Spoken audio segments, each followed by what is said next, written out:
Vamos a hablar en nombre del Oribe dos palabras. La doctora Carmen Aciaín va a ser la moderadora y nos va a presentar a los cuatro expositores. Queremos agradecer a estas empresas, a Codic Stiller, al señor Juan Moratorio y a la conferencia Liderazgo Uruguay, que con la ayuda de ellos pudimos hacer este seminario. Los participantes, ustedes recibieron la invitación, el profesor Nelson Ilosof, el doctor Pablo da Silveira, el doctor Cristian Konen y el presbítero Gonzalo Emilius. Las charlas van a ser de 20-25 minutos y si hay tiempo podemos hacer preguntas, la va a moderar la doctora Aciaín. Defense Minister Eleuterio Fernández Huidobro. Legalizar la venta de marihuana es la intención del gobierno de Uruguay. Después del maracanazo y del divorcio, tal vez este sea una de las medidas que más coloquen mundialmente Uruguay. ¿Fumado fuma marihuana? He fumado marihuana, no consumo habitualmente marihuana. Si tanta gente consume drogas es porque conoce a todos los traficantes, lo oculta, lo protege, porque siempre le provee lo que necesita. ¿Dónde compró la marihuana, doctor? Me la regalaron. Lo oculta, lo protege, porque siempre le provee. ¿Dónde compró la marihuana, doctor? Me la regalaron. Nos cuesta darnos cuenta que el primer valor que hay arriba de la tierra es la vida. La experiencia que tuve cuando fumé marihuana es una experiencia satisfactoria. ¡Atento! Nada más importante que la paz, nada más importante que la tranquilidad. ¿Qué efecto sintió? Paz, tranquilidad. Nada más importante que la paz, nada más importante que la tranquilidad. Paz, tranquilidad. Bueno, queríamos mostrar esto, como vamos a hablar de valores. Nuestros valores van por el mismo camino, nada más que en un sentido al revés. Esto es para dejar bien sentado. Queríamos hablar, además, sobre dos grandes valores que hoy están en juego. Uno es la familia, el otro es la educación, y un tema actual es el matrimonio del mismo sexo. La familia, decimos que a veces hay una dicotomía o hay una esquizofrenia en los parlamentarios, progresistas a veces, porque quieren la familia, aspiran a la familia y sin embargo legislan en contra de la familia. Eso lo vemos en muchos lados y en nuestro país. Y la familia es el lugar donde todos queremos nacer, vivir y morir. Y el Estado omnipotente, el Estado que iba a cuidar del recién nacido, que nos iba a educar y que iba a cuidar del viejo, resulta que desapareció. Ese Estado murió en el año 89 cuando se cayó el muro y quedó sin sustancia. Entonces volvió, se pudo ver que ese Estado no podía mantener al joven, ni podía educar, ni podía mantener al anciano, y la familia volvió a tener entonces auge y hasta ahora en estos momentos. Y esa familia va a estar hecha por un matrimonio, y ese matrimonio hay una diferencia porque está de moda, ustedes habrán visto, el matrimonio, o llamarle matrimonio una unión del mismo sexo. Y esa unión del mismo sexo, dos personas del mismo sexo que se quieren, que tienen afectividad, pero no pasa de ahí. El matrimonio entre un hombre y una mujer son de distinto sexo y está abierto a la vida. Esa es la gran diferencia. El fruto de ese matrimonio de un hombre y una mujer va a ser que está abierto a la vida. Entonces los legisladores no tienen por qué legislar sobre la afectividad entre dos personas del mismo sexo, porque la afectividad no es nada de un bien común que a la sociedad le interese. Sí le interesa a los legisladores legislar sobre ese matrimonio de dos personas de distinto sexo que son abiertos a la vida. Y ahí, como es abierto a la vida, va la esencia de nuestra evolución humana y por eso que es de interés general y por eso que debe ser legislado en base a ese tema. Y el producto de ese matrimonio abierto a la vida son los hijos, y todos tenemos hijos. Y las dos palabras que queríamos recalcar es sobre la educación, que la educación lo compete a los padres. no le compete al ministro de turno, porque si mi hija en la escuela le enseñan alguna cosa que ella entiende mal y luego queda embarazada, no va a ser el ministro de turno que va a criar ni a mi hija ni a mi nieto, va a ser el padre. Es decir, que soy yo el responsable de mi hija y soy yo el responsable de esa educación. Buenas noches. Mi función es presentar a los oradores nada más y hacer un poco de enlace, es decir, ¿por qué el IMO se ocupa de los valores? ¿Por qué tiene estas inquietudes? Bueno, nos remontamos al brigadier general Manuel Oribe, respecto al cual algunos en homenaje han dicho: lo más notable de su vida fue la forma en que defendió ciertos valores que motivaron cada una de sus acciones: defensa de la soberanía nacional, respeto a la ley y la honestidad y profesionalidad en el manejo de los fondos públicos. Así es que ordena a sus hombres que lleven en la frente la signa defensores de las leyes. Valor no suficiente, por cierto, sí necesario. No suficiente porque solo apela al imperio de la ley, que como creación humana es algo falible, evidentemente, pero sí necesario como un mínimo ético que debe signar las conductas. Para plasmar estos valores que abrazó, concreta en 1837 la fundación de la Universidad de la República, mientras dispone la libertad incondicional de los esclavos que eran traídos del Brasil, para luego, hasta que esto se concreta, la abolición definitiva de la esclavitud en 1846. Y también es pionero para su época en materia de previsión social. Entonces, bueno, este es el legado de quien mereció la erección de este instituto que lleva su nombre. Porque los valores que inspiraron aquellas acciones permanecen incambiados, son eternos. Esa es la cualidad esencial de los valores. Puede cambiar las circunstancias de tiempo y de lugar, la sociedad, pero eso solo implicará un desafío para nosotros para asegurar y defender aquellos valores inmutables. De lo contrario, estaríamos como sociedad simplemente bajando los brazos, sometiéndonos a la tiranía de los hechos, erigiendo en valores y luego en derechos los simples impulsos y los simples deseos, y renunciando a la tendencia innata del ser humano hacia la superación. Estaríamos diciendo, bueno, somos lo que somos, deshumanizándonos. Sería el reino del ser, la tiranía de la desidia frente al avance de las costumbres que nos cuestionamos, que no valoramos, que no analizamos desde una axiología, en vez de la tendencia al deber ser, única meta que conduce a la superación. Bueno, pues estos son los valores dentro de los cuales el Instituto Manuel Oribe se inscribe dentro de su misión y visión. Por eso nos compete, en tanto conocer, amar y servir a la patria, tal el lema del Instituto, actuar y suscitar la reflexión en este sentido. El doctor Mota traía el ejemplo de la legalización de la marihuana. A mí me suscitaron algunas reflexiones la reciente noticia, aparecía en la prensa, de que finalmente se iba a distribuir aquel kit sexual que se iba a distribuir en las instituciones educativas. Bueno, finalmente se va a distribuir.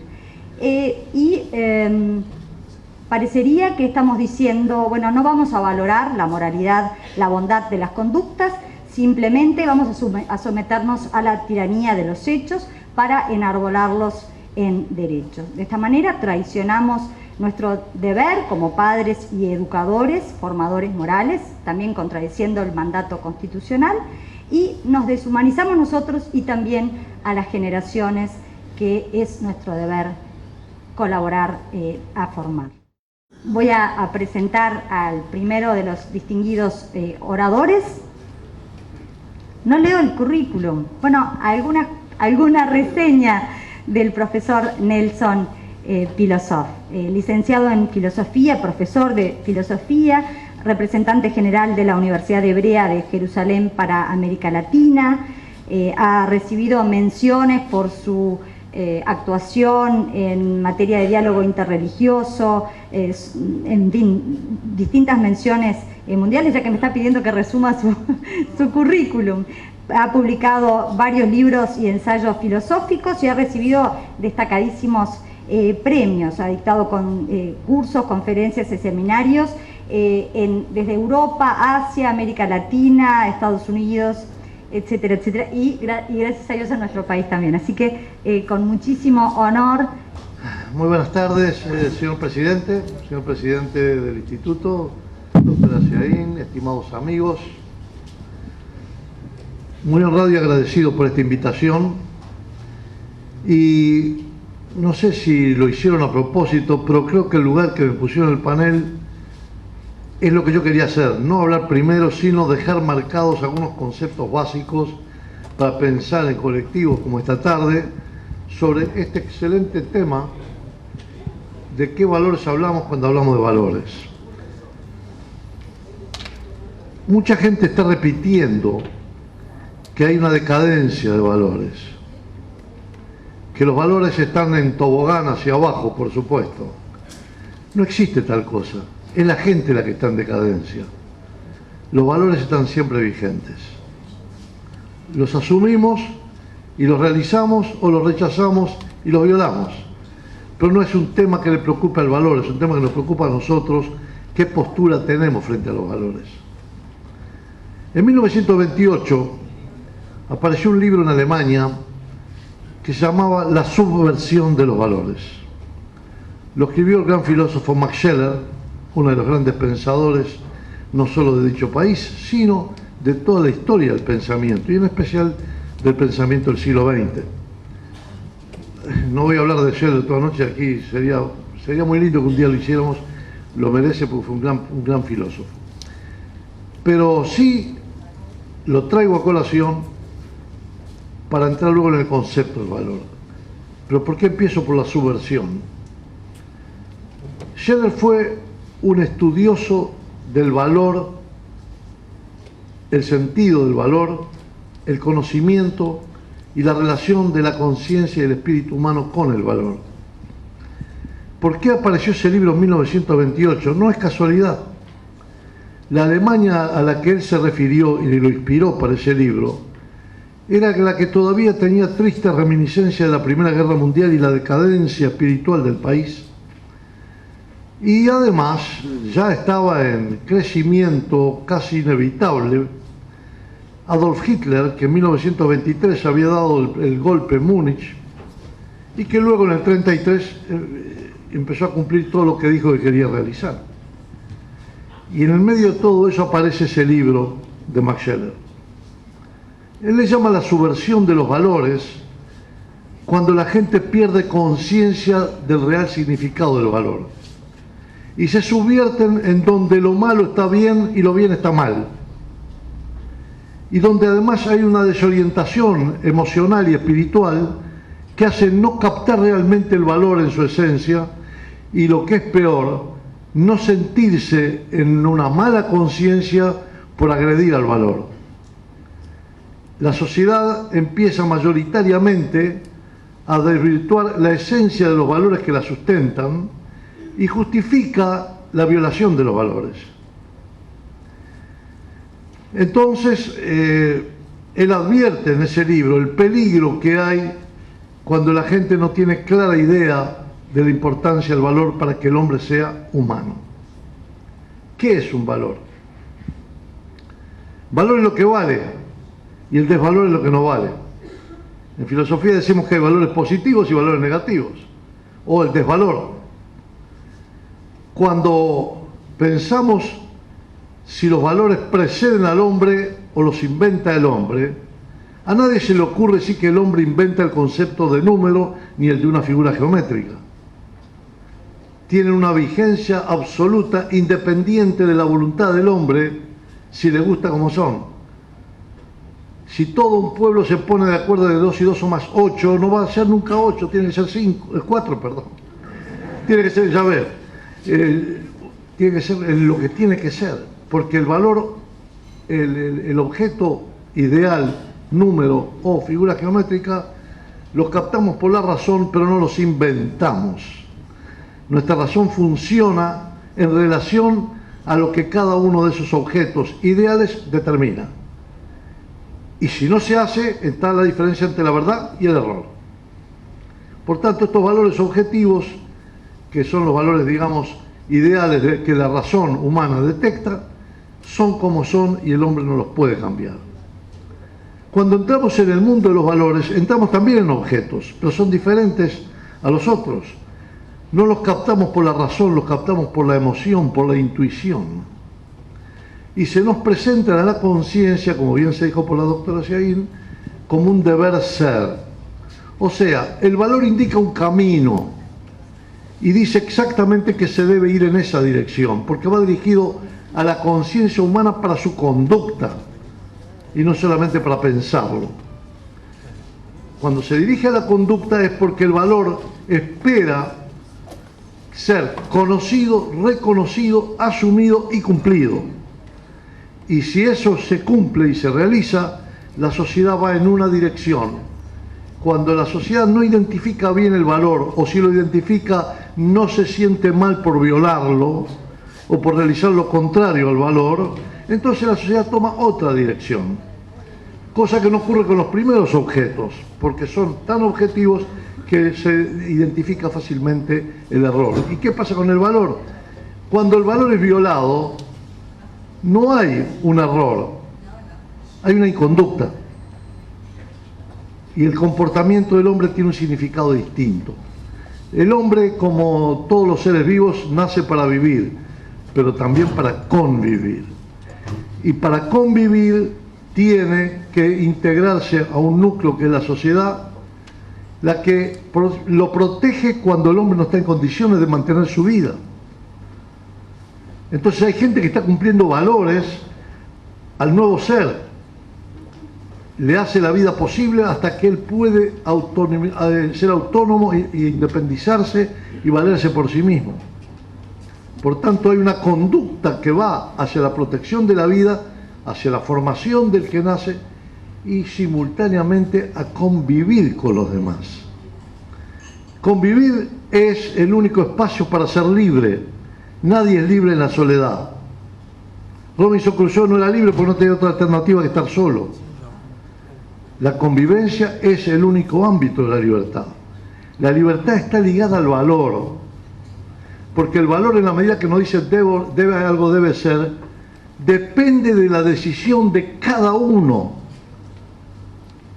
de asumirlo o no. Tiene la libertad de cumplirlo o de violarlo.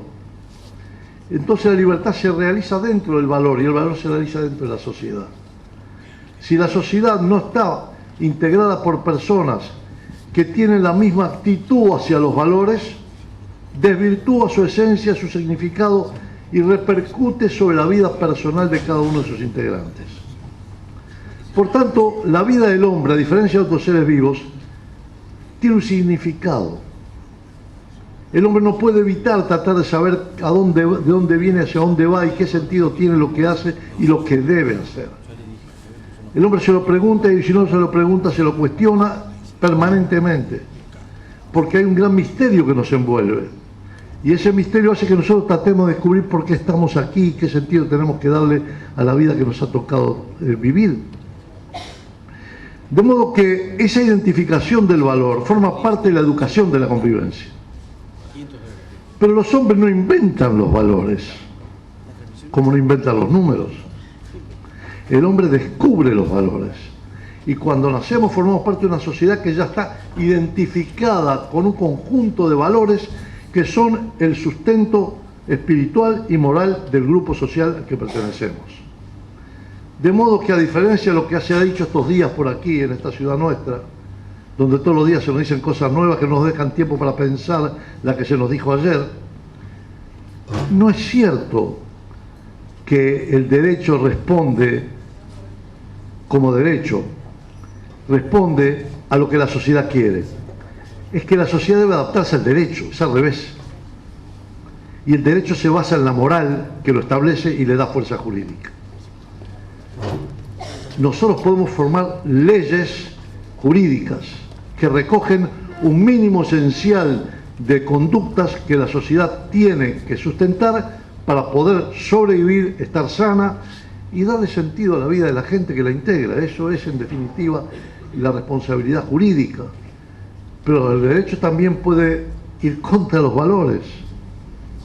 Karl Jaspers, ese gran filósofo también, que fue exiliado de la Alemania nazi por sus divergencias con Heidegger, que fue un gran filósofo, pero que fue integrante y militante y consciente del partido nazi que gobernaba el país.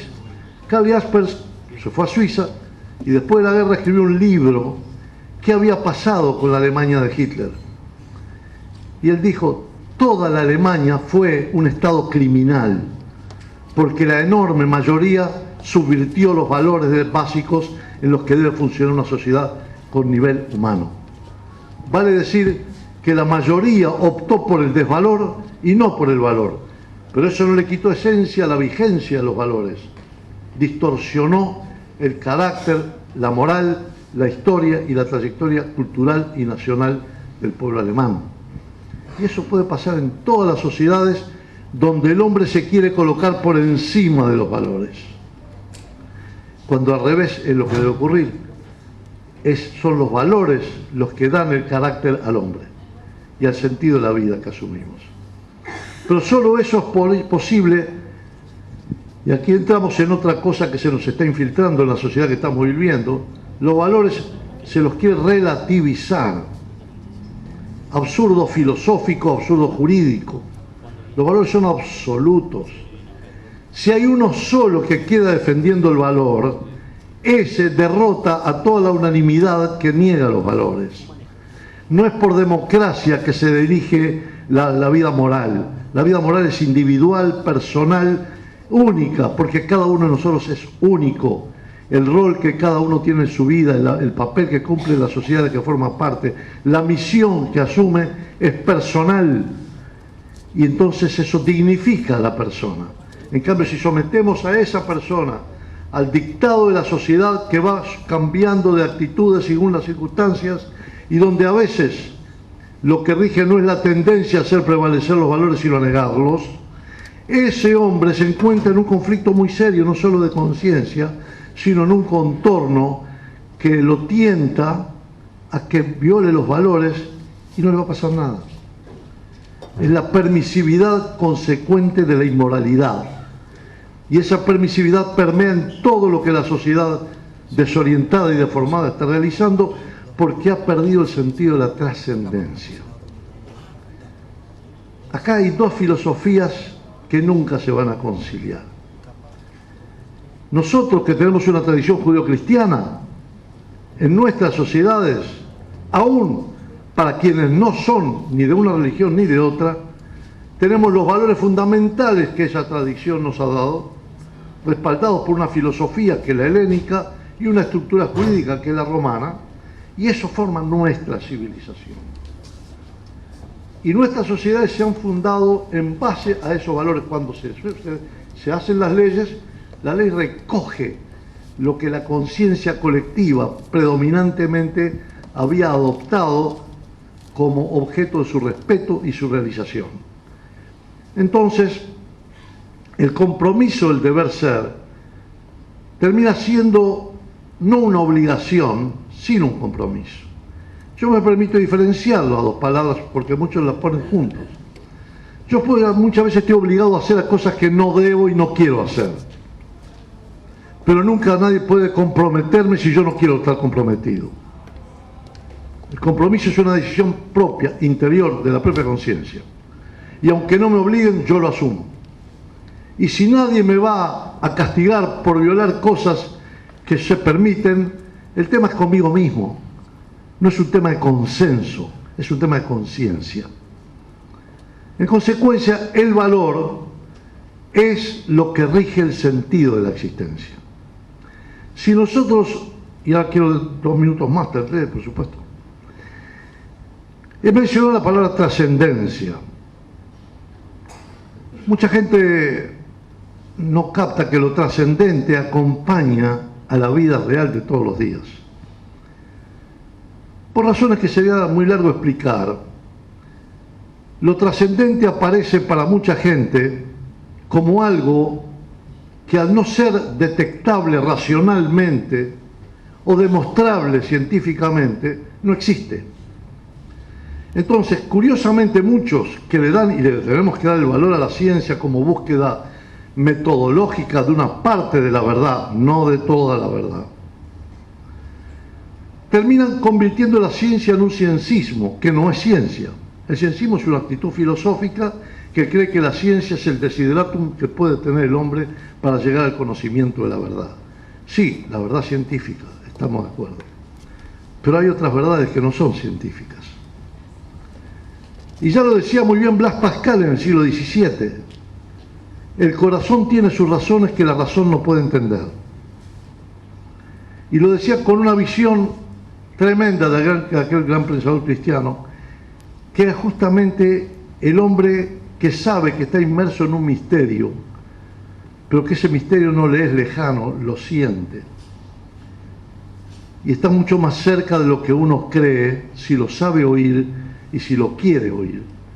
Y si lo oye, ¿qué respuesta le da? La actitud más representativa de una actitud de este tipo es la del profeta. El profeta no es aquel que dice lo que va a ocurrir, no es un anticipador del futuro, sino que es aquel que llama a la conciencia para que vaya a sus raíces esenciales del compromiso. El propio profeta, que siente un llamado, una voz que le habla de lo trascendente, lo primero que hace es resistirse, porque sabe que se va a enfrentar con una sociedad decadente, como era la sociedad judía de aquellos tiempos, donde incluso los que hablaban en nombre de Dios lo violaban todos los días por su conducta y su actitud, y donde había un conformismo con los que ejercían el poder, y como toda la mayoría estaba en favor de eso, nadie notaba que estaba violando nada. Entonces el profeta es llamado a enfrentar a la sociedad. No es aquel que precisa el voto de la sociedad para que le apruebe lo que él dice. No le importa absolutamente si nadie en la sociedad lo va a acompañar o no. Él tiene que transmitir el mensaje que recibió, él es el misionero que lo tiene que comunicar y que cada uno lo reciba como quiere, porque además lo que él puede no es sustituir la conducta, sino el llamado de la conciencia. Y la conciencia es la que debe determinar en cada caso y en cada persona qué es lo que tiene que hacer. Esa es la misión del profeta, que a diferencia de otros que viven pensando que las mayorías lo dicen todo, confunden todos los valores y rompen todas las jerarquías, que es otro de los problemas de nuestra sociedad actual. Donde la religión se mete en la política en la religión, la política y la religión en el deporte, ya no sabemos exactamente dónde está nada. El hombre vive en círculos, circunferencias de cosas que tienen su propia armonía, sus propias leyes, su propio funcionamiento, que hay que evitar mezclarlos, porque nosotros mismos tenemos distintas actitudes según el rol y la posición que adoptemos en cada oportunidad. No es lo mismo actuar como padre que como actuar como empleador, o como ser empleado, o investigador, o político, o religioso. Quiere decir que en esa mezcla descontrolada de la sociedad, los valores empiezan a perder estabilidad en la conciencia, no en sí mismos. ¿Y por qué hablo de la trascendencia? Porque si los valores no se basan en la trascendencia, pasan a ser relativizados, que no quiere decir que el valor sea relativo. El hombre prefiere relativizarlo porque lo acomoda a su conveniencia según le parezca. Y por eso las contradicciones rigen en la sociedad, no solamente contradicciones de pensamientos y de ideas, sino contradicciones de conductas, de actitudes. Todo vale lo mismo, y cuando todo vale lo mismo, nada vale nada. Entonces, eso es a mi manera de ver. Yo quisiera continuar con la parte, digamos, de exégesis filosófica del tema, pero no puedo exonerarme de la responsabilidad que asumo de qué nos está pasando a nosotros hoy aquí en esta sociedad. ¿Dónde estamos y hacia dónde vamos?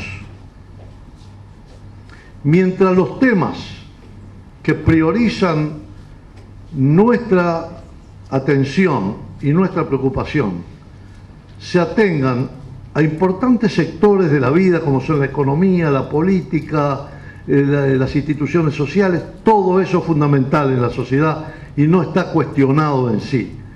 Lo que se cuestiona es cuando se mezclan y cuando además no respetan los valores esenciales de la sociedad a la que pertenecen. Cuando el hombre no coloca el valor por encima de sí mismo y él se coloca por encima del valor, se siente con un poder que va más allá de Dios. Es porque Dios ha sido derogado en la conciencia cuando alguien dice que un valor es relativo. Tiene derecho a no creer en Dios, pero si sustituye al Dios en el que no cree por el desvalor, hace regir al diablo. Y es lo que pasa cuando se populariza una frase que se repite: Vox Populi, Vox Dei. No, señor. La voz de Dios nunca es la voz del pueblo.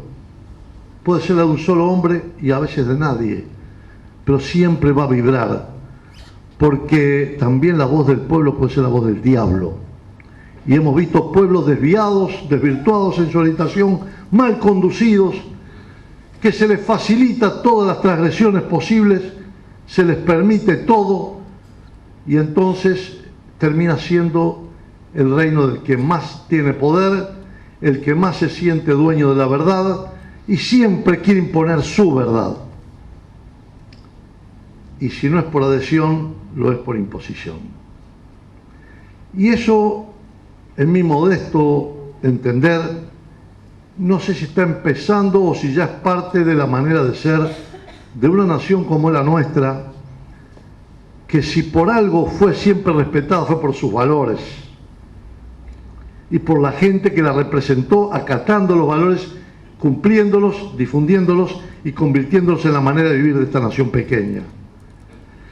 Tuvimos la suerte de no estar agraciados por otros beneficios, como algunos países de hoy que tienen demasiado petróleo, y ya sabemos cómo lo usan, porque cuando hay una catástrofe en cualquier lado son los que no van a ayudar a las víctimas de la catástrofe. En cambio viven en tremendos palacetes, vayan ustedes a ver los Emiratos Árabes, Dubái, las canillas son de oro, todo es de oro, pero cuando hay un problema social y humano en el mundo, nunca están presentes. Entonces el hombre puede tener mucho dinero, pero si no tiene generosidad y alma bondadosa y un corazón caritativo, usa todo eso para desviarse de la verdadera calidad de la vida humana. Yo pienso que si nosotros vamos a escuchar solamente la voz de los gobernantes de turno, cualesquiera sean, y solo vamos a acostumbrarnos que ellos dirijan nuestra vida, no solamente el Estado, y se pongan a opinar en cada una de las cosas que no tienen nada que ver con el poder público, y pontifiquen usando el poder que da el Estado moderno, que tiene las tecnologías de comunicación, donde el poder se impone de muchas maneras que antes ni hubiéramos soñado que existían, le da al poder político más poder que el que debería tener. Le quita la modestia al gobernante de saber que por encima de él hay alguien que manda por encima de él. El otro día cité el rey David, la figura más fuerte que tuvo toda la historia del pueblo de Israel cuando hubo reinado. Se enamora de una mujer y manda a su esposo a luchar al frente para que se muera y él quedarse con la mujer. Él tenía el poder de hacer lo que quería, excepto que hubo un hombre llamado Natán, un simple, modesto hombre de pueblo que lo acusó al rey y no tuvo miedo de hacerlo porque hablaba en nombre del valor que el rey había transgredido.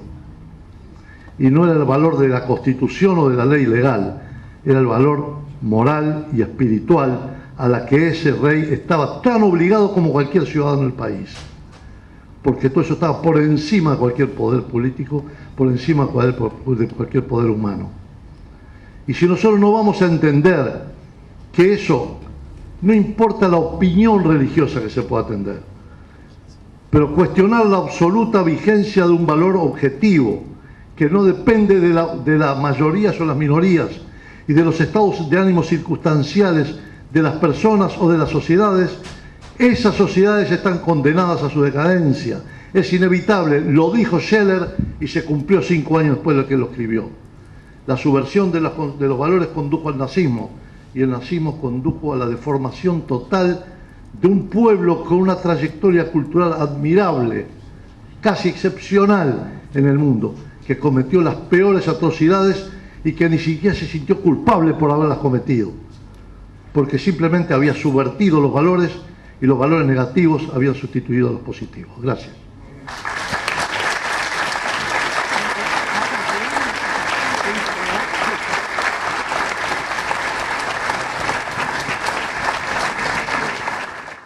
Es un honor presentar al doctor Pablo da Silveira, el próximo expositor, quien es doctor en filosofía por la Universidad de Lovaina, institución en la que también se desempeñó como investigador.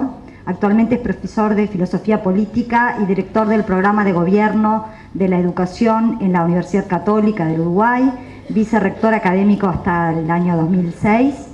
Fue representante del Consejo de Rectores de Universidades Privadas ante el Ministerio de Educación de su país, investigador categorizado del Sistema Nacional de Investigadores uruguayo. Ha sido profesor visitante en diversas universidades de América Latina y Europa, es miembro del Consejo de Redacción y árbitro de revistas académicas de circulación internacional. Es evaluador de la Agencia Nacional de Investigación e Innovación del Uruguay, del Fondo Nacional de Desarrollo Científico y Tecnológico de Chile y del Consejo Nacional de Ciencia y Tecnología de Paraguay.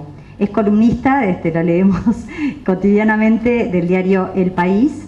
Su producción bibliográfica incluye varias decenas de artículos en revistas especializadas de Europa, América del Sur y del Norte, así como los siguientes libros: Padres, Maestros y Políticos, el desafío de gobernar la educación. Es un honor recibirlo.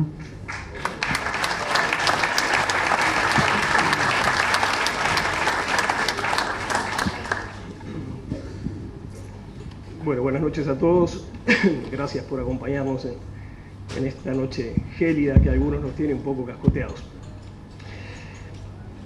Cuando el presidente del Instituto Oribe me propuso participar de este panel, me invitó a concentrarme en el vínculo entre el tema de los valores y el tema educativo, y en particular a concentrarme en una pregunta, que es la de saber si es posible servirse del sistema educativo para transmitir valores a las nuevas generaciones.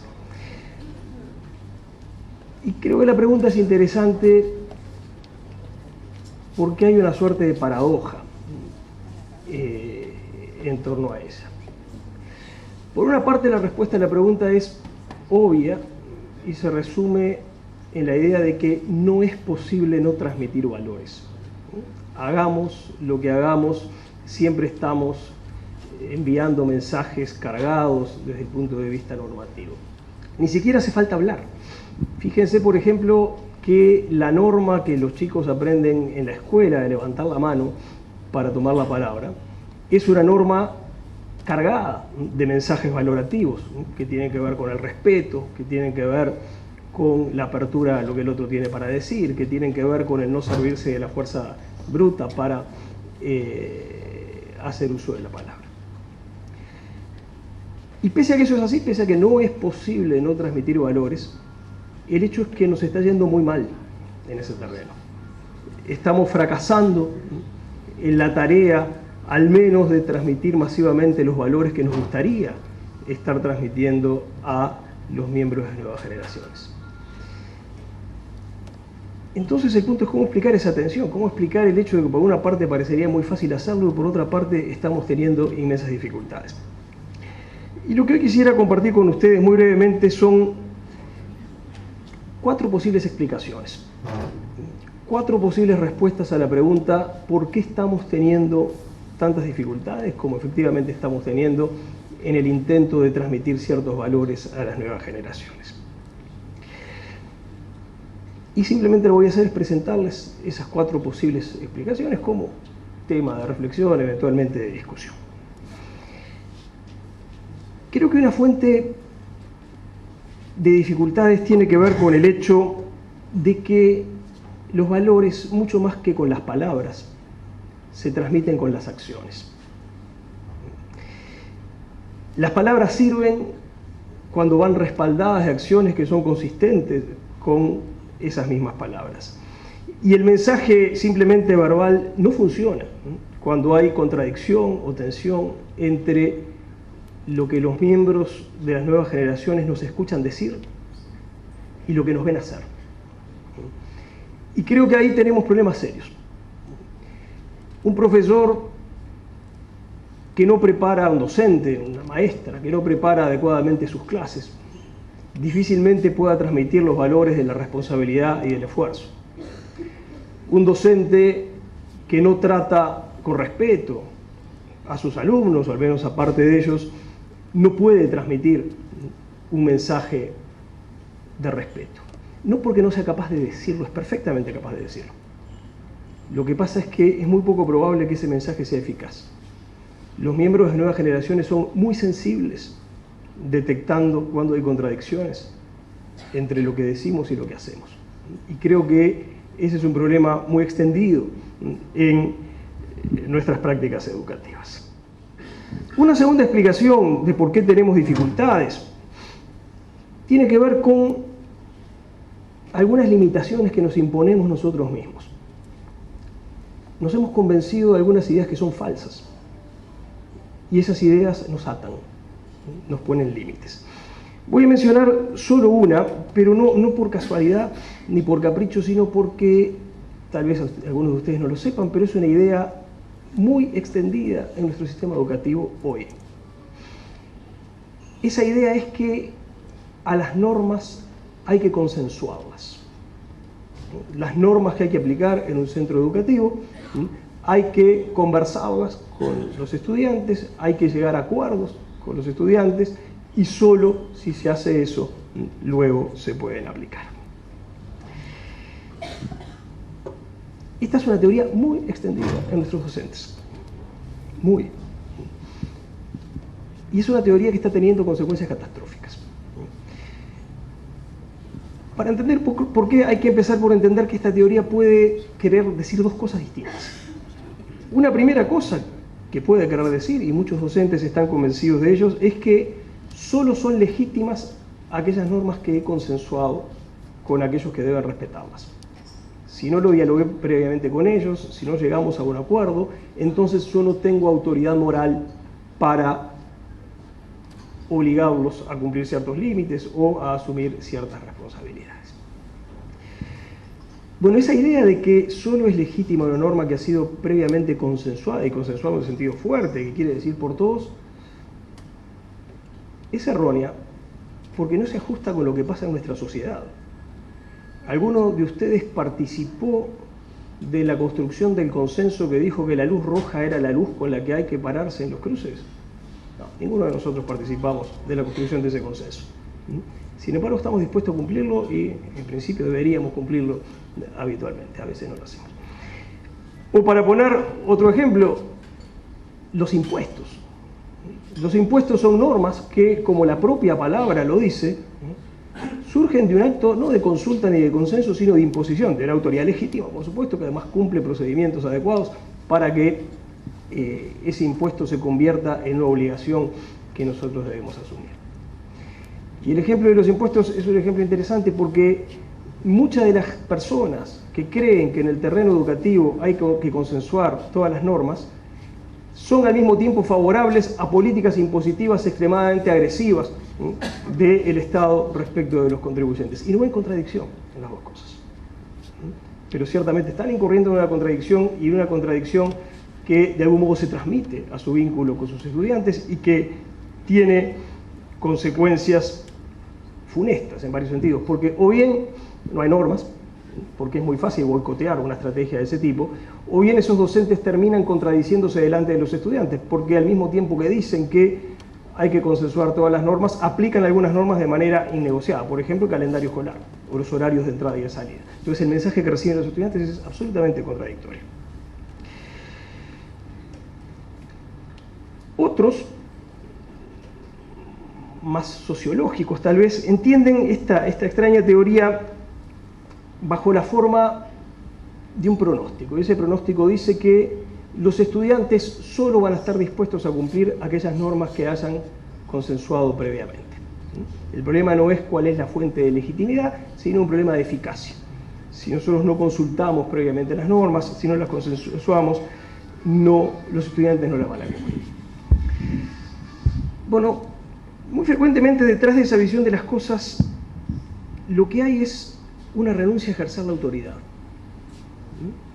Diluir la responsabilidad de decir parte de mi rol ante ustedes es establecer de manera legítima ciertas normas y de velar por el cumplimiento de esas normas, pero no lo voy a hacer, porque no me animo, porque no tengo suficiente consistencia, porque me da pereza.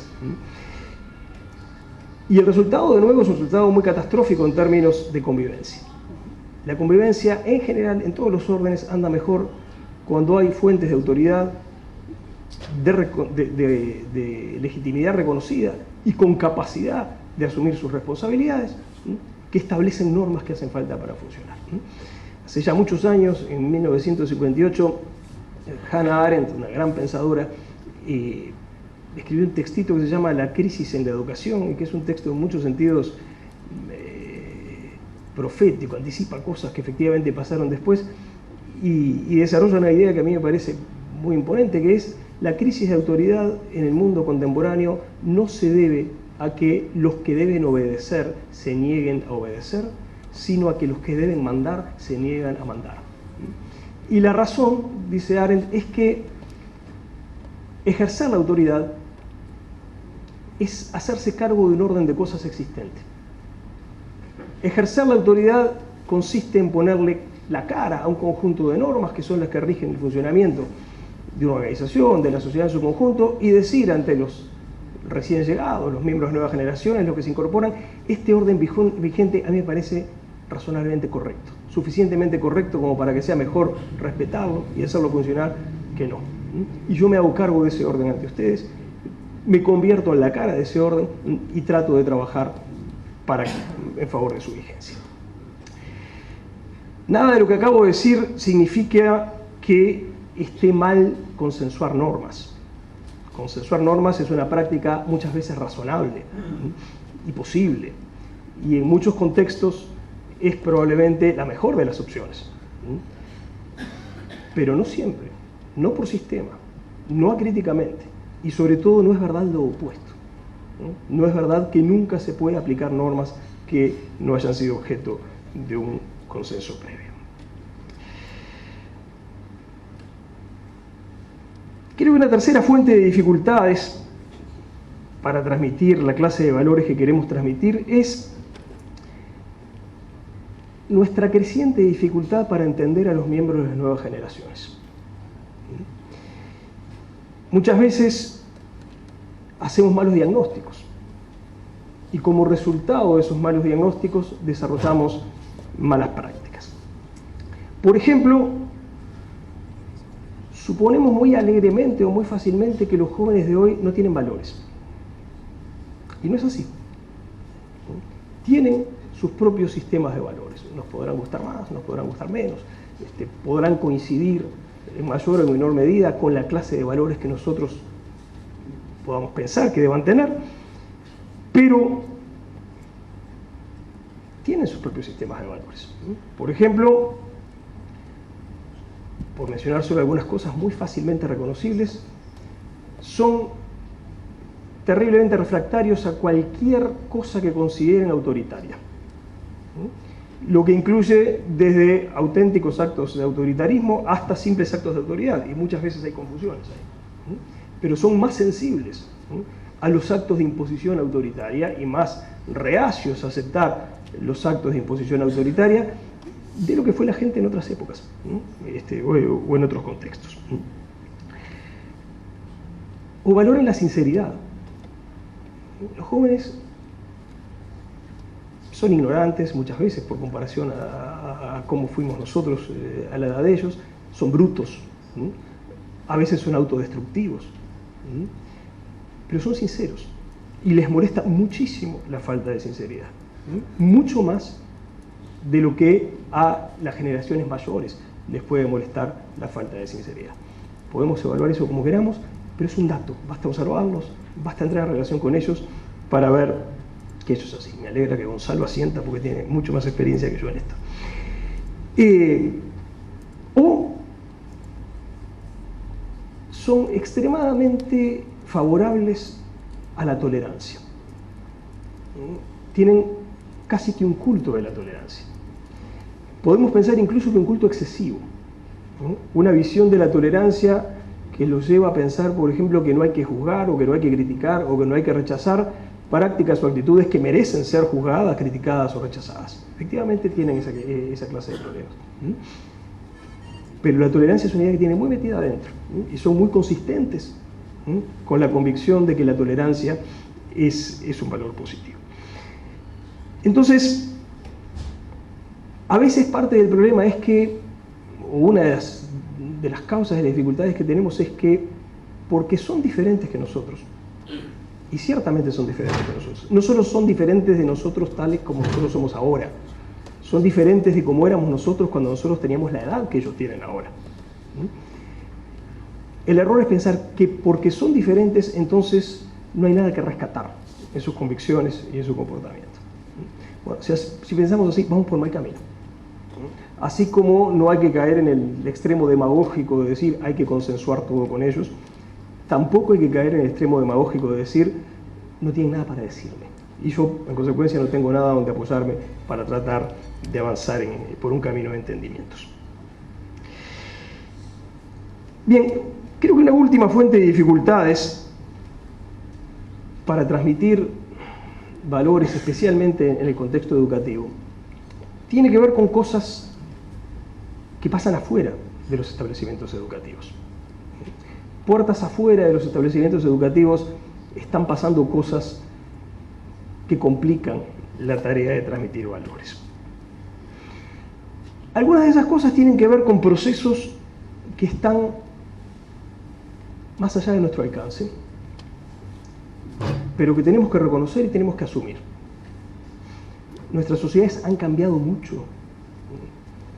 Han cambiado mucho respecto de cómo eran cuando nosotros crecimos. Y esos cambios, nos gusten o no nos gusten, están ahí. No se van a revertir en breve y tenemos que averiguar qué hacemos con ellos. Ejemplo, la sociedad constituida abrumadoramente por familias tradicionales de tipo biparental no existe más.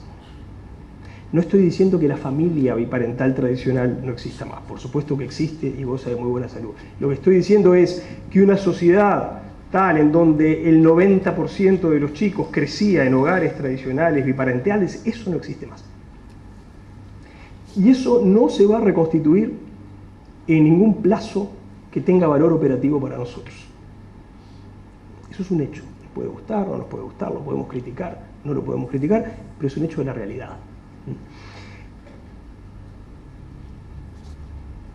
El hecho lo tenemos que aceptar y lo que tenemos que decidir es qué hacemos con él. Y a veces cometemos errores. Por ejemplo, del hecho de que no nos encontremos más con la familia biparental tradicional, deducir que entonces no hay más familia. Eso es un error. Y sobre todo es algo muy alejado de cómo lo vive muchísima gente. Puede ser que tengamos nuestras opiniones, pero hay que ver cuáles son las opiniones de ellos. O que no hay valores entre esa gente, y ese es otro error.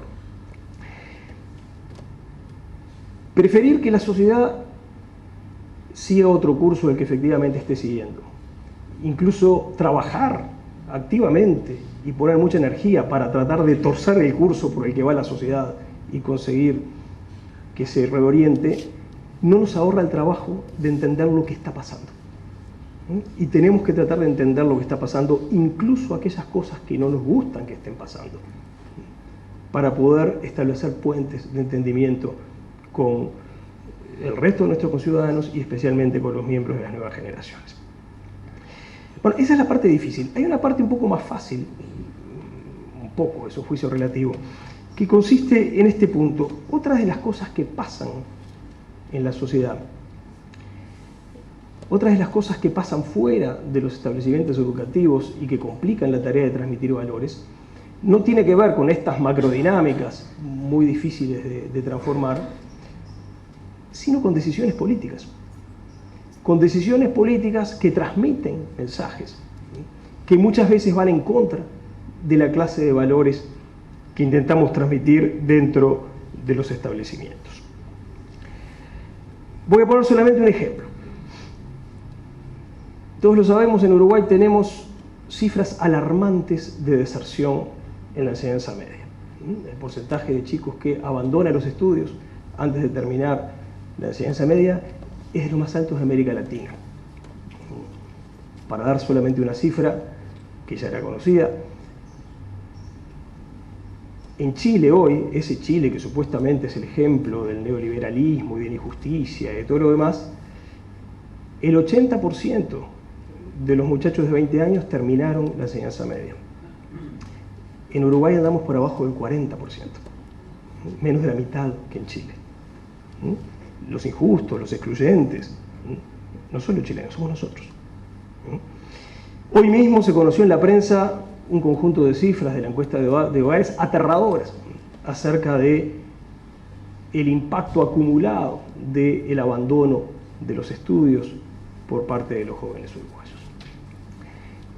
Y uno puede decir, bueno, ahí hay un problema de valores atrás de eso. Ahí hay gente que no se está haciendo responsable de las consecuencias de sus decisiones, que está hipotecando su futuro, que está hipotecando su capacidad de contribuir al funcionamiento de la sociedad, que está simplemente lanzándose a que lo saquen del pozo otros porque ellos no van a hacer más esfuerzos. Y todo eso es muy criticable. Pero tengamos en cuenta que al mismo tiempo tenemos políticas sociales que desde hace años están transmitiendo exactamente ese mensaje. No te esfuerces, no te formes, no te preocupes por conseguir trabajo, hagas lo que hagas, vas a tener un ingreso y te lo va a pagar el gobierno. Bueno, ese es un mensaje terriblemente negativo en términos de los valores que transmitimos a las nuevas generaciones. Y mientras desde fuera del sistema educativo transmitamos masivamente esos mensajes y los transmitamos centralmente desde el gobierno, es muy difícil que adentro del aula convenzamos a la gente de que el esfuerzo es importante, que el primer deber de solidaridad es no volverse una carga para los demás, y otras ideas semejantes en las que todos los que estamos acá creemos. Entonces, parte del esfuerzo por conseguir transmitir ciertos valores en ámbitos específicos como la educación se juega en un terreno mucho más amplio, que es el terreno de las políticas públicas y, en último término, el terreno de las orientaciones generales de gobierno y, por lo tanto, de los gobiernos que tenemos o que no tenemos. Bien, esto era lo que quería compartir con ustedes. La idea básica es, sí, siempre vamos a estar transmitiendo valores, pero lo difícil es transmitir los valores que queremos transmitir, y al menos estas 4 que les he mencionado creo que son parte de las dificultades que nos están complicando. Muchas gracias.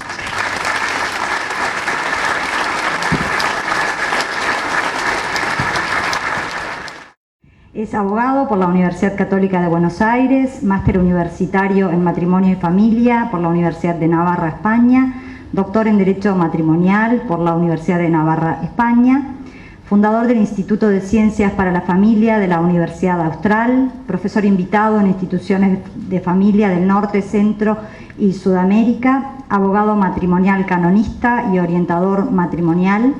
Ha sido profesor del Instituto para la Familia de San Isidro de Buenos Aires. Ha sido investigador del Instituto de Ciencias para la Familia de la Universidad de Navarra, España. Ha sido director general, director académico, director de la Tecnicatura en Orientación Familiar y de la Licenciatura en Ciencias para la Familia del Instituto de Ciencias para la Familia de la Universidad Austral. Profesor a tiempo completo de Derecho Natural del Matrimonio y de Derecho Matrimonial Canónico, Universidad Austral.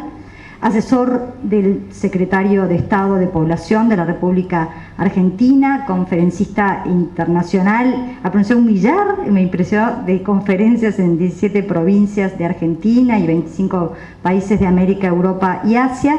Autor de varios libros, algunos de los cuales se están ofreciendo a la entrada. Ecología humana, cómo ser feliz en familia, etcétera. Es un gusto y un honor para nosotros recibirlo.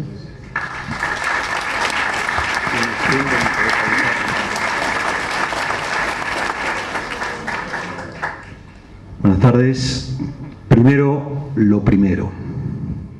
Y lo primero para mí es agradecer. Agradezco al Instituto Manuel Oribe la oportunidad de participar de este panel con tan prestigiosos panelistas y también con este distinguido público.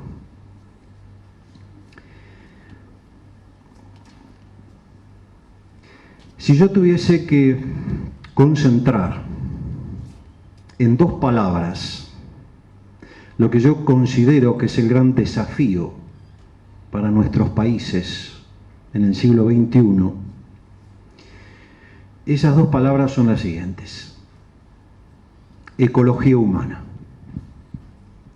La palabra ecología no nos resulta para nada extraña. Si hay un valor, yo creo hoy universal, consensuado por todos, seamos de centro, derecha, izquierda, agnósticos, ateos, hebreos, católicos, es la ecología. Si ustedes conocen a alguna persona antiecológica, por favor, preséntenmela, yo no lo conozco.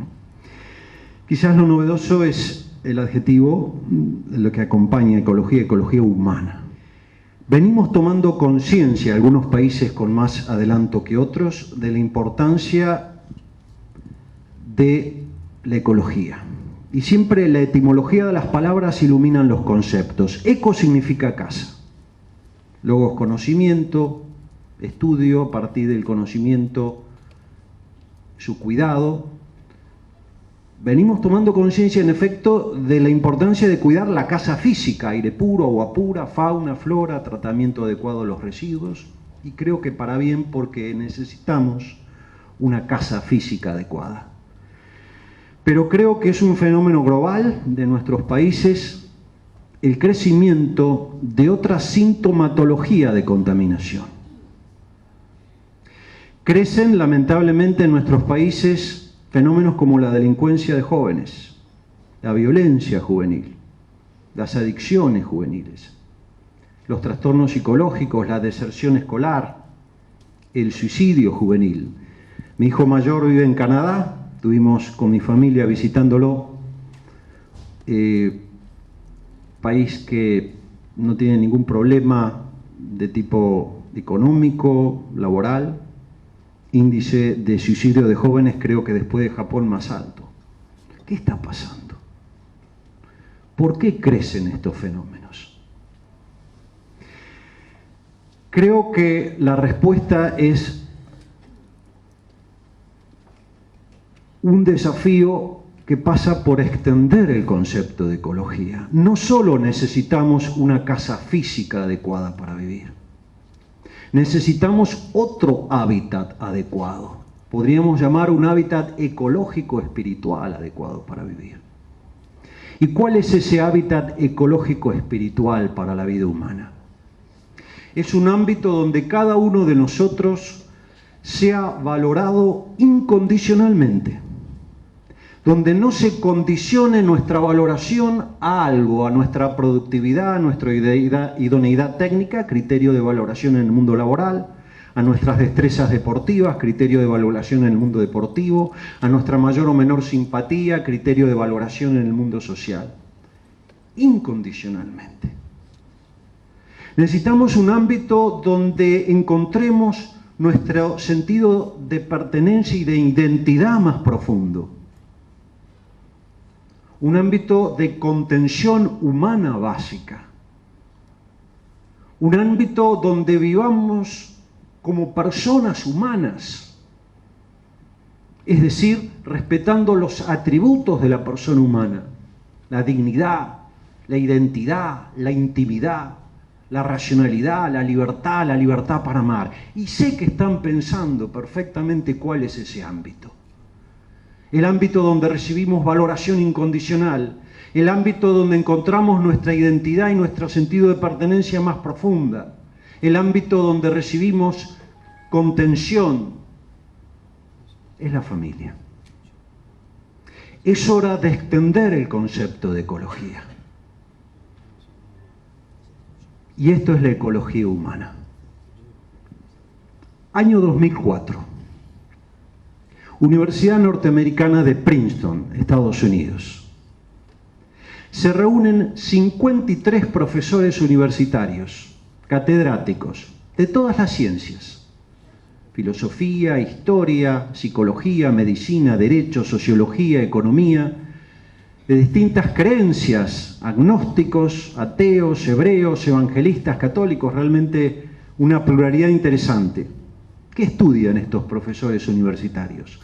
Estudian qué está detrás en los Estados Unidos del crecimiento de los fenómenos que antes describí. Y la conclusión a mí me impactó. La conclusión que llegan estos científicos es que la causa más profunda de estos fenómenos globales de contaminación humana, estamos hablando de las próximas generaciones de nuestros países, no es la pobreza. Sin perjuicio que más que la pobreza, la indigencia económica obviamente tiene impacto.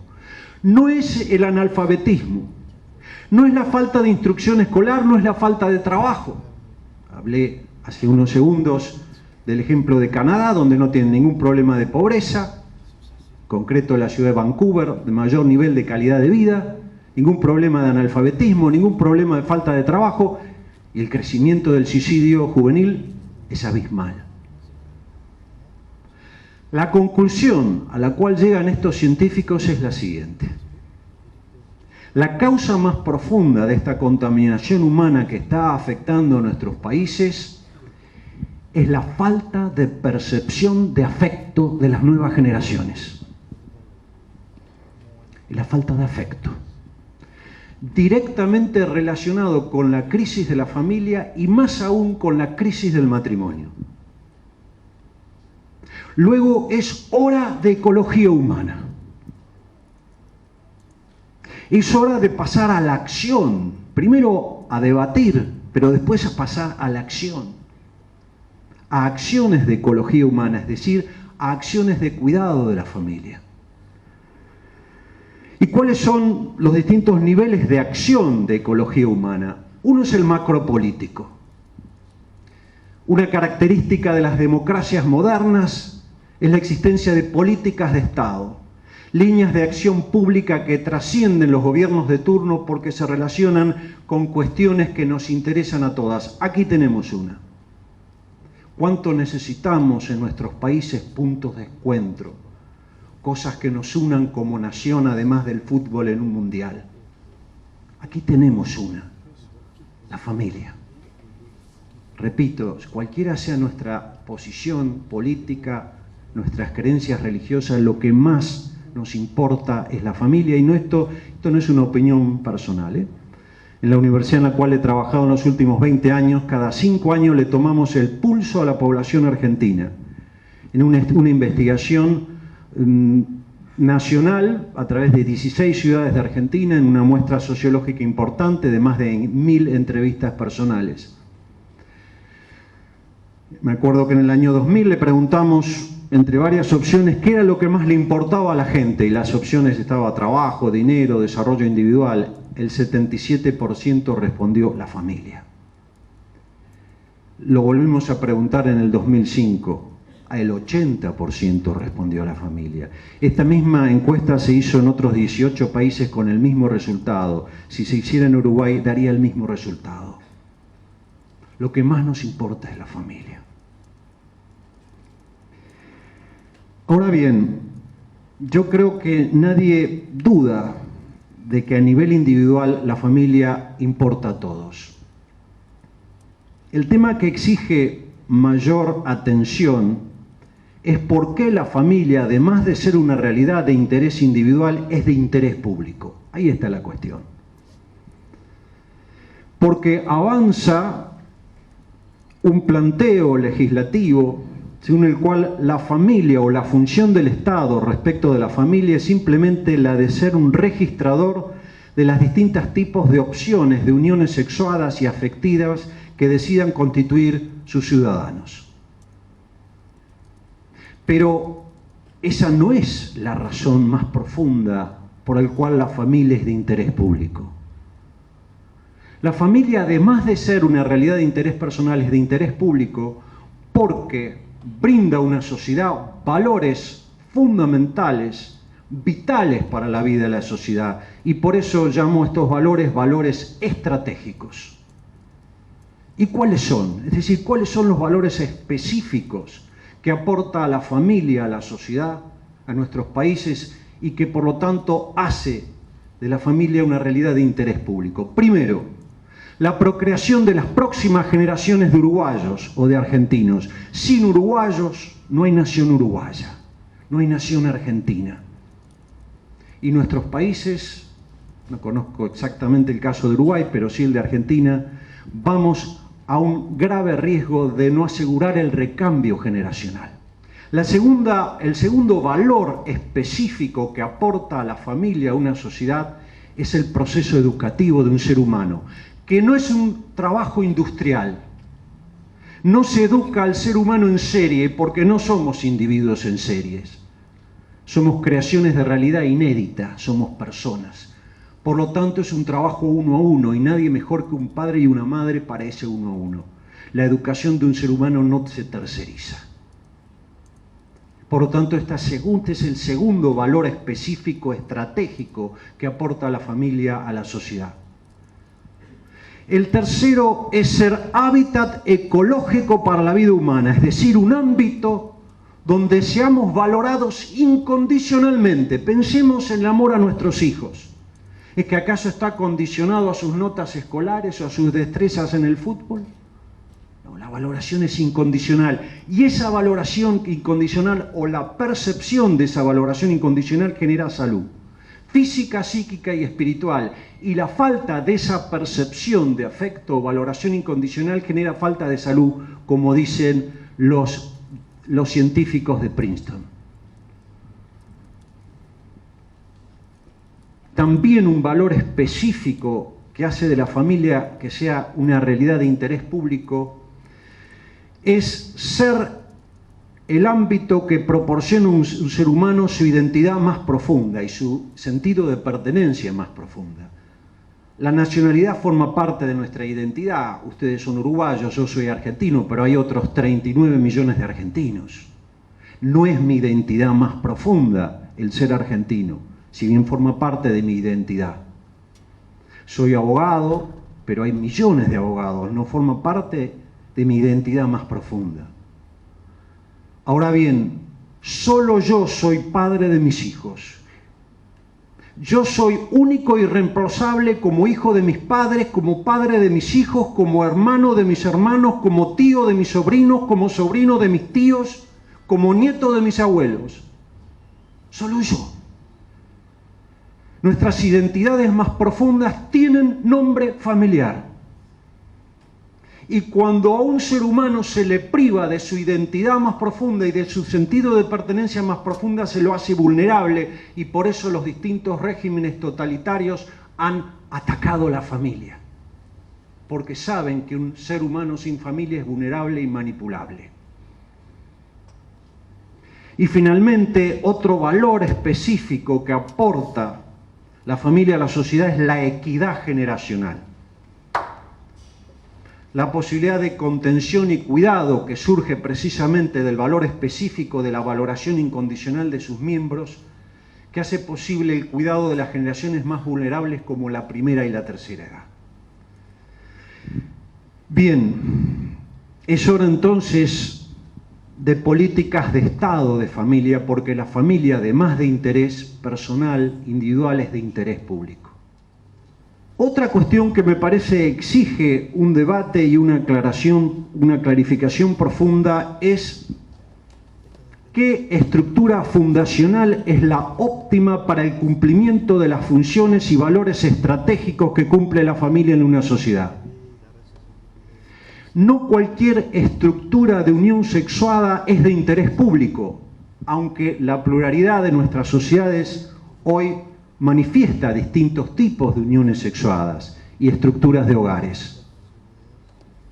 Pero no cualquier estructura o unión sexuada, repito, es de interés público. ¿Cuál es de interés público? Aquel tipo de unión sexuada que contribuya en forma óptima al cumplimiento de los valores y funciones sociales estratégicos de la familia.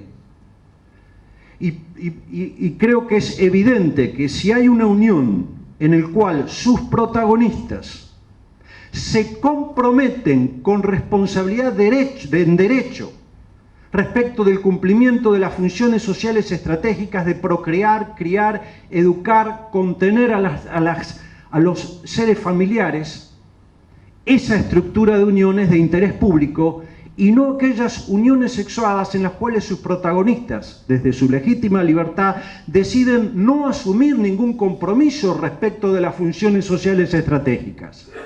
Una unión meramente afectiva es parte de la realidad social, pero no es de interés público porque sus ciudadanos no asumen ningún compromiso respecto de las funciones sociales estratégicas.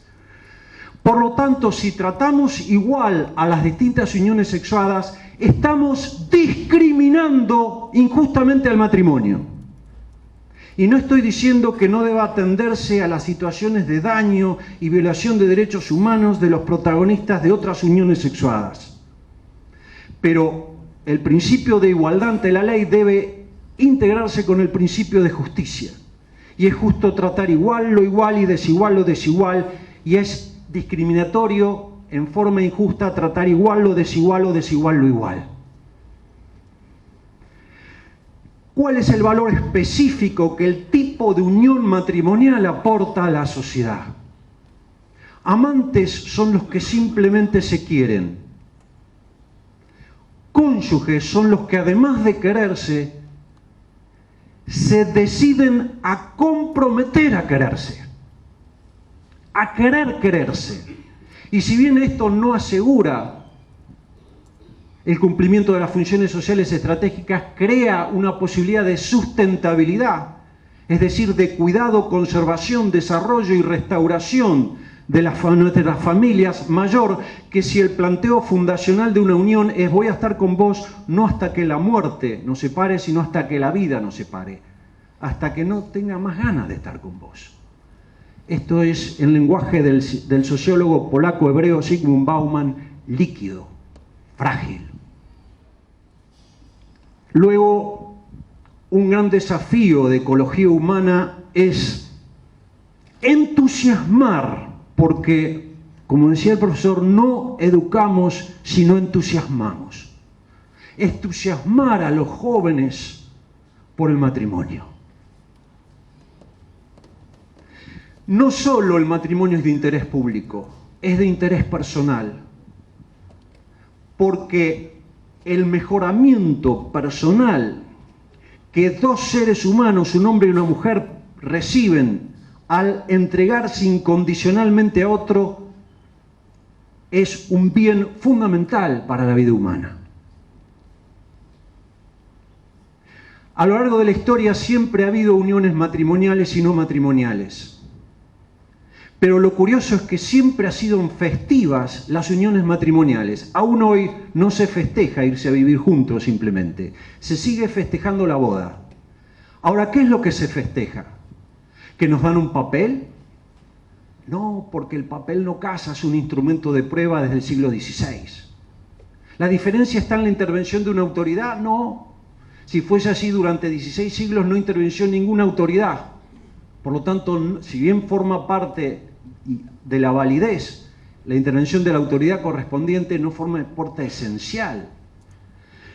¿Qué es lo que se ha festejado a lo largo de la historia? Voy a decirlo desde mi propio pellejo, al menos. ¿Qué es lo que yo festejé? Piensen ustedes en sus experiencias de vida. Al menos yo festejé encontrar a una mujer que vio algo, no sé qué vio, pero algo que mereció que me entregara su vida. Esto es para festejar. Y lo que yo festejé es haber encontrado a alguien que se llama María Sakkeri, que tiene esos valores que mereció que le entregara mi vida. Esto es festejo, esto es festivo. Y esto es lo que debemos explicar a las nuevas generaciones. Hay más posibilidad de fiesta, hay más posibilidad de sustentabilidad, de cuidar, conservar, desarrollar y restaurar cuando la entrega es total. Y como bien se decía antes, los jóvenes buscan lo sincero. Y una forma de llegarles es explicarles cuál es el tipo de unión auténtica y natural, la que responde a las tendencias transculturales y transhistóricas del enamoramiento. Y el enamoramiento no invita a una unión swinger, porque violenta y frustra el solo con vos. No invita a una unión pasajera, porque violenta y frustra el siempre con vos.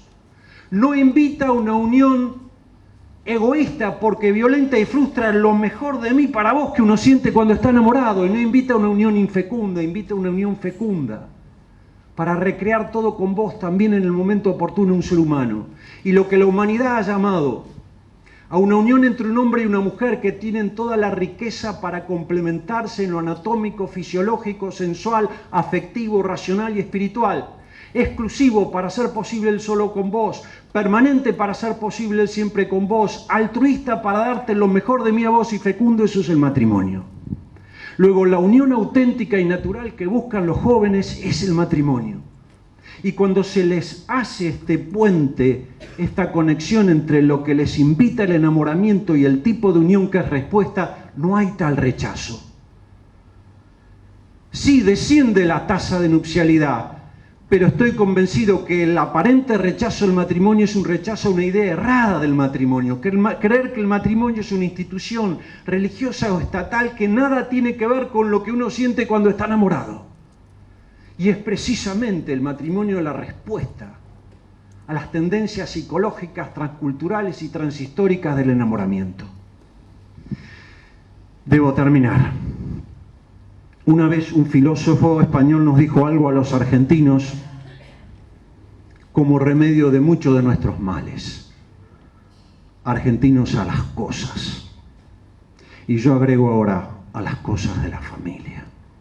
Yo y ustedes hemos crecido con esta linda expresión: la familia es la célula básica de la sociedad. Debe dejar de ser solo una mera expresión. Artículo 40 de la Constitución uruguaya, artículo 14 bis de la Constitución nacional, una ley preverá la protección integral de la familia.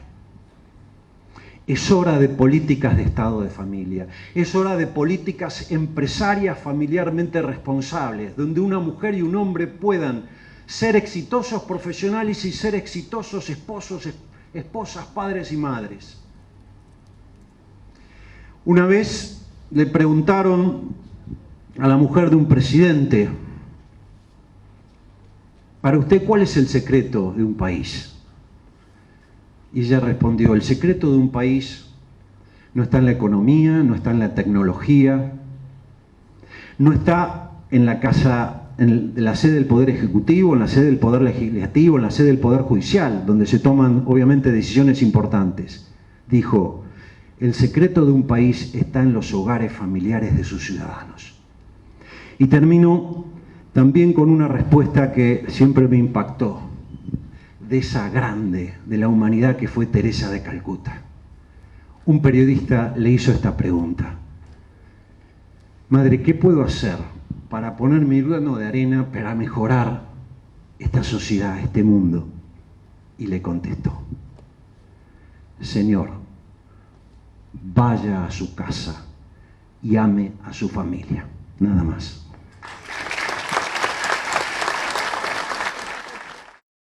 Queremos hacer un regalo, estos 4 libros editados por el Instituto Oribe, firmados por nuestro presidente fundador, que lo nombramos al doctor Luis Alberto Lacalle, porque nadie más va a poder ser presidente fundador. Entonces,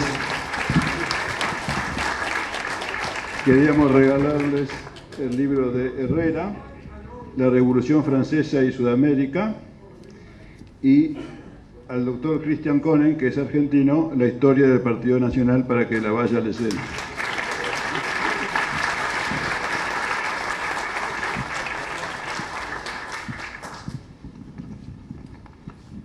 Bueno, muchas gracias, doctor Christian Konen. Voy a presentar a un amigo de quien puedo dar testimonio, que también los valores que sustenta los pone en práctica y he sido fiel testigo de ello. El presbítero Gonzalo Emilius, que además es muy modesto y puso un currículum muy breve, pero es por su modestia nada más. Licenciado en Teología por la Facultad de Teología del Uruguay, Monseñor Mariano Soler, profesor de Epistemología, profesor de Teoría del Conocimiento, profesor de Filosofía por el Instituto de Profesores Artigas, cursando máster en Filosofía en la Universidad de Montevideo, director general del Liceo Jubilar Juan Pablo II desde 2005, profesor de Educación Religiosa en dicho instituto. Pudo aumentar la capacidad en un 300% en dicho instituto gracias a la obtención de financiamiento en base al éxito del emprendimiento que está siendo emulado dentro y fuera del país. Secretario Ejecutivo de la Vicaría de Educación de la Arquidiócesis de Montevideo, miembro de la Fundación Eisenhower del programa 2012. Un gusto.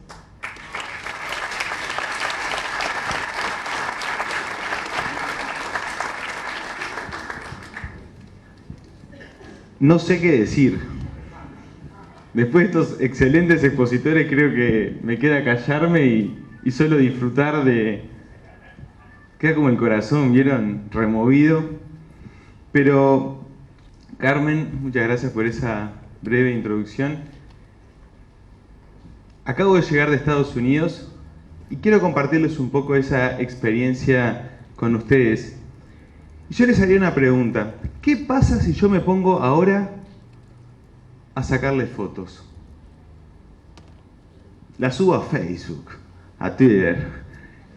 ¿Qué pasa si me pongo a sacarles fotos ahora a ustedes? Y en vez de hablar, porque venimos a hablar, a escuchar, ¿qué pasa si yo me dedico 20 minutos a sacarles fotos?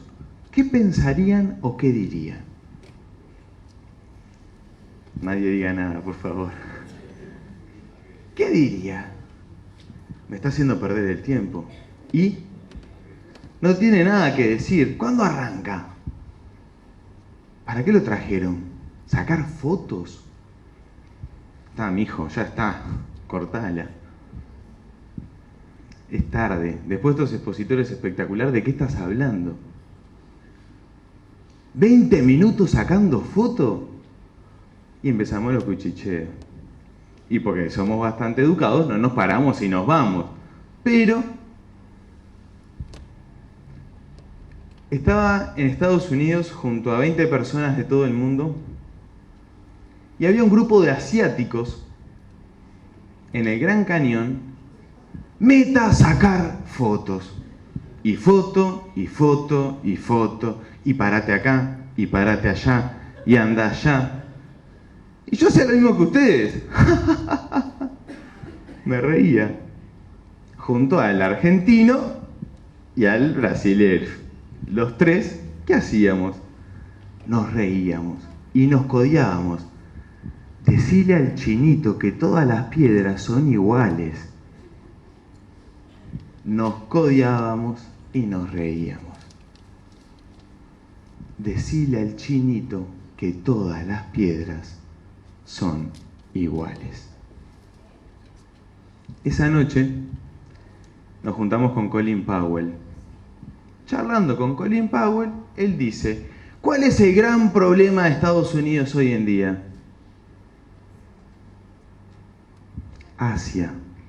Los chinitos sacafotos. Y eso me llevó a una gran reflexión, que es con la que quiero empezar a compartir mi breve intervención, que se llama Asia o Mercosur.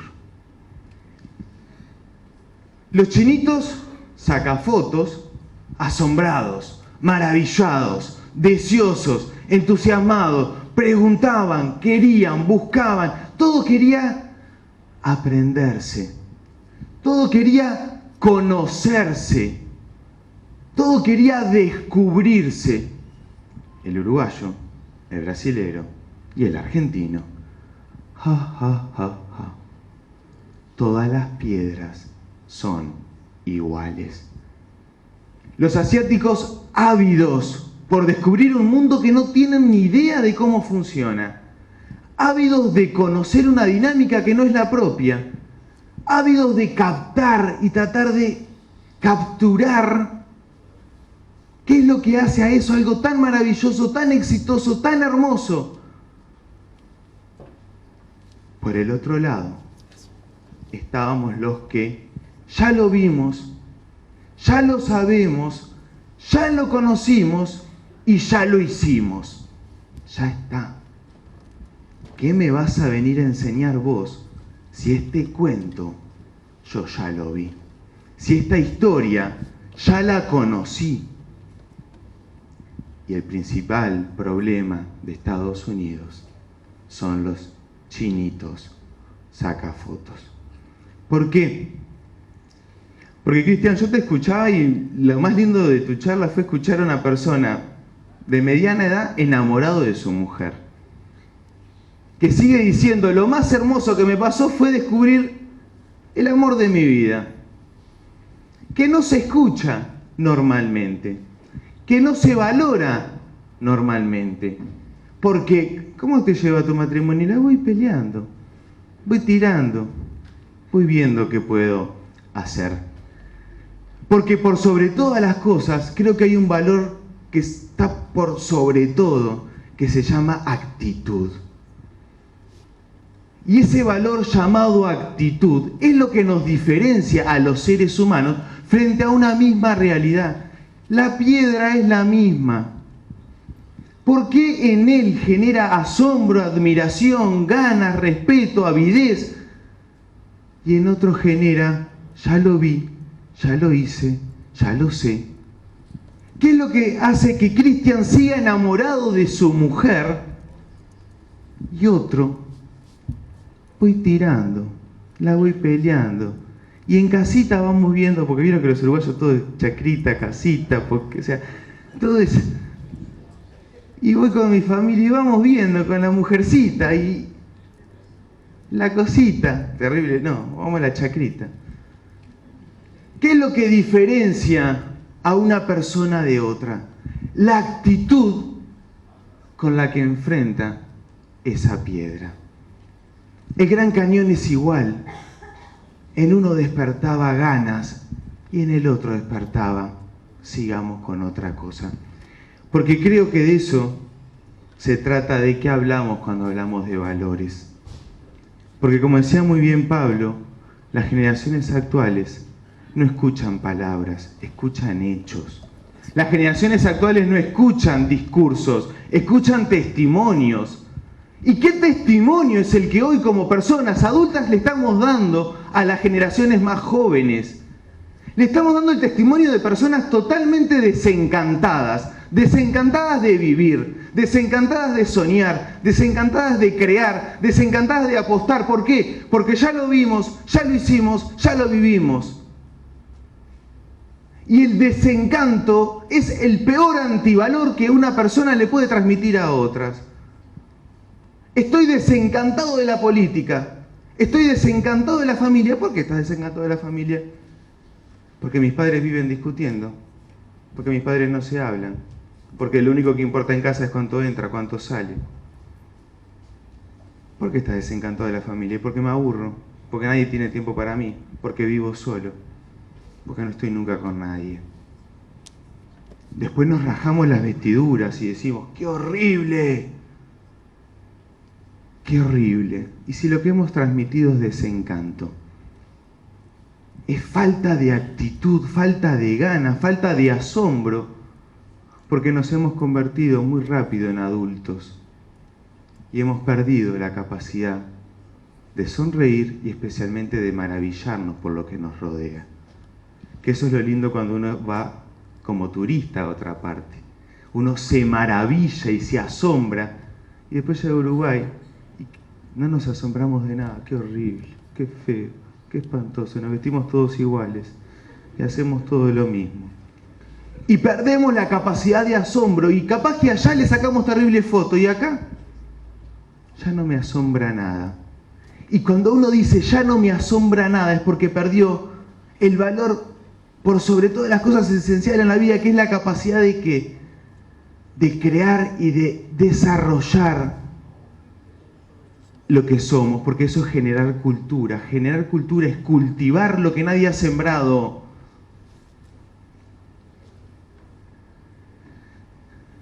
Desencanto. Y los adultos nos hemos vuelto profetas de desencanto. Y somos especialistas analistas de la realidad. Y la conocemos la realidad, pero la conocemos desencantadamente. Ya no hacemos fiesta, porque ¿para qué? Problemas hay, problemas tenemos. Yo quiero, mientras Cristian hablaba, había algo que en el corazón me maravillaba. Y yo decía, qué hermosa oportunidad que tenemos hoy de volver a encantar a la gente con que tenga ganas de vivir. Y eso se da solo si uno tiene oportunidades. Eso se da si uno solo tiene posibilidades. Eso se da si uno aprende de vuelta a estar encantado. Si uno aprende de vuelta a tener familia. Y no podemos esperar a tener la familia perfecta. No podemos esperar a tener el momento ideal o perfecto. Tenemos que generarlo. Y es acá donde yo creo que entra el papel de los centros educativos. Ya no tendríamos que llamarlos centros educativos. Tendríamos que llamarlos familias. Porque es necesario volver a reencantar a los padres con los hijos y a los hijos con los padres. Hay que volver a enseñarnos que está bueno ser familia, que vale la pena asumir responsabilidades, que es un desafío hermoso y en el cual uno no está solo. Porque en el barrio del cual yo provengo y en el cual yo estoy ahora, la gente se siente totalmente sola, totalmente desencantada. Y el valor del centro educativo es el valor de aquel que te dice, no, vos hoy tenés una oportunidad. Una oportunidad que estás invitado a gestarla con tus manos, a gestarla con tu vida, a gestarla con lo que vos sos. Una oportunidad que te invita a vivirla. ¿Para qué? Para que descubras los más hermosos, que sos una obra inigualable y que tenés derecho a vivir, pero a vivir con calidad y especialmente con dignidad. Porque ¿qué es la dignidad? Es hacerle descubrir al otro lo que el otro es capaz de dar. Hacerle descubrir al otro lo que el otro es capaz de dar. Yo ahora me quiero callar, porque hablan más los hechos que las palabras. Y yo quiero mostrarles un lugar que cautiva mi corazón, que es donde yo aprendí a encantarme de vivir y a creer que no está todo perdido. Antes de verlo, me gustaría invitarlos a una sola cosa, porque ya después cierro mis 20 minutos. Vamos a salir todos de acá y vamos a volver a nuestras vidas ordinarias, cotidianas, donde nos vamos a preocupar del diario vivir. San Francisco decía, empieza haciendo lo que debes hacer, continúa haciendo lo que tienes que hacer, para transformar lo que haces y lo que tenés que hacer en algo extraordinario. Creo que lo que hace extraordinaria nuestra vida es vivir ordinariamente, con ganas, lo que tenemos en nuestras manos. Creo que lo más lindo que nos puede pasar es volver a decir, ¿qué testimonio le estoy dando a mis hijos? ¿Qué testimonio le estoy dando a mis nietos? ¿Qué testimonio le estoy dando a la gente que me rodea? Porque eso es lo que realmente les va a quedar. Si queremos frenar el desencanto, empecemos todos a encantarnos con vivir. Les voy a regalar un video de un lugar en el que escuchamos desencantos continuamente. Balaceras, exclusión, menores infractores, robos, malandraje, actitud. Detrás de estas piedras se esconde esto.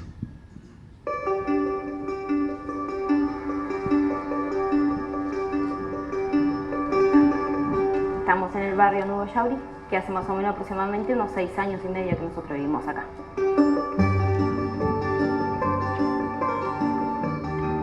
Yo soy ama de casa, tengo 4 chiquilines y un nieto a cargo. Mi esposo es socio cooperativista de una cooperativa de recicladores. Yo me dedico a los chiquilines y a la casa. Y mi esposo trabaja con el carro y caballo, que es con lo que nosotros, nos mantenemos, ¿no? Yo antes no hacía nada. Ella era una chiquilina que le gustaba mucho estar en la esquina y eso, con amigas, pero ahora no tiene tiempo aparte. Y ahora cuando vengo del liceo, que estoy todo el día ocupada en algo, si no tengo las materias, tengo los talleres y saco tarde. Y vengo de hecho a hacer los deberes, a estudiar, a arreglar mi ropa y todas esas cosas. Yo ya me había enterado que era un liceo muy bueno. Y en el jubilar yo sé que él toma el ómnibus 7:30 y el 8 menos cuarto está en el liceo y de ahí no sale. Con todo lo que había ahí, que mis primos me hayan contado, ya me había gustado un poco más. En problemas míos, familiares, personales, he encontrado el apoyo igual de ellos. Moral, me han hablado, me han aconsejado. Sí, para mí fue muy importante. Te ayuda en todo el jubilar. Esto es algo fuera de serie. Es mucho mejor que un liceo particular, vamos a decir, ¿verdad? Y en el jubilarse a mí me habían comentado que aparte de ser un liceo, era como una familia. Yo tengo un compañero que me cuenta que en el liceo de él no hacen cosas como hacemos en el jubilar. Y como que no los tratan tampoco como los tratan en el jubilar. Por ejemplo, te ayudan a vos, a tu familia, y en otros liceos no, en otros liceos te dicen arreglate como puedas. Y el jubilar no es así. Acá se educa el niño, se les enseña valores, respeto, el amor por las demás personas, el amor por los compañeros. Él llega y antes llegaba de la escuela, a mí no me daba un beso, largaba la mochila y él ahora llega y me da un beso, a él, a mí, a los hermanos, digo, eso lo aprendí en el jubilar. Acá somos una familia, la verdad que somos una familia.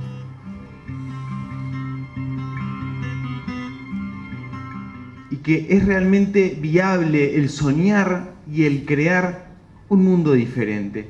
Pero no un mundo que es al margen de nosotros, sino es un mundo que exige de nosotros personas que realmente volvamos a creer, en mi caso, y no puedo dejar de decirlo, que Dios sigue actuando en la historia. No solo que sigue actuando en la historia, sino que nos sigue invitando a ser parte de esta historia, no como meros espectadores o oyentes de, sino como actores directos, constructores de realidad y personas que testimonien con su vida, con su historia y con sus actitudes que vale la pena estar vivos, que vale la pena creer y que vale la pena convivir con los demás. Nada más y nada menos que cada mañana decir, hoy estoy vivo, es un regalo, y eso se contagia, eso se transmite, eso se brinda, eso se da. ¿De qué hablamos cuando hablamos de valores? Yo creo que hablamos de personas que son invitadas una y otra vez a reenamorarse con el hecho de estar vivos, a compartirlo y a testimoniarlo a los demás. ¿Por qué? Porque yo tuve dos personas que a mí me hicieron sentir vivos. Mi papá y mi mamá. Fueron dos personas que me regalaron la vida y que me hicieron descubrir el valor que en ella yo tenía. No todos han tenido la posibilidad de tener papá o mamá. Por eso creo que tienen que existir el jubilar o otros lugares llamados jubilar, que te hagan sentir, experimentar y vivir bienvenido a la vida. Tenés derecho a un lugar de calidad. Gracias.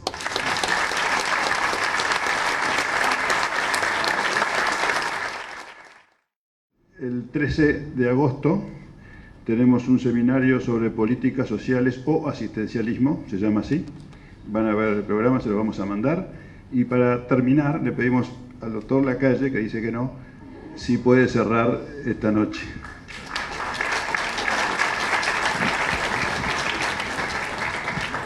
Ustedes saben que el Instituto Oribe es una de las cosas que hemos hecho en la vida que más queremos. Va a cumplir 27 años el próximo 1 de marzo. Y creo que dice todo lo que elegimos como lema: conocer, amar y servir a la patria, porque en la vida política primero hay que conocer la realidad sobre la que uno va a operar, luego hay que amar, y el amor no es pasivo sino activo, entonces hay que servirla. Creo que hoy hemos cumplido con esa divisa. Gracias.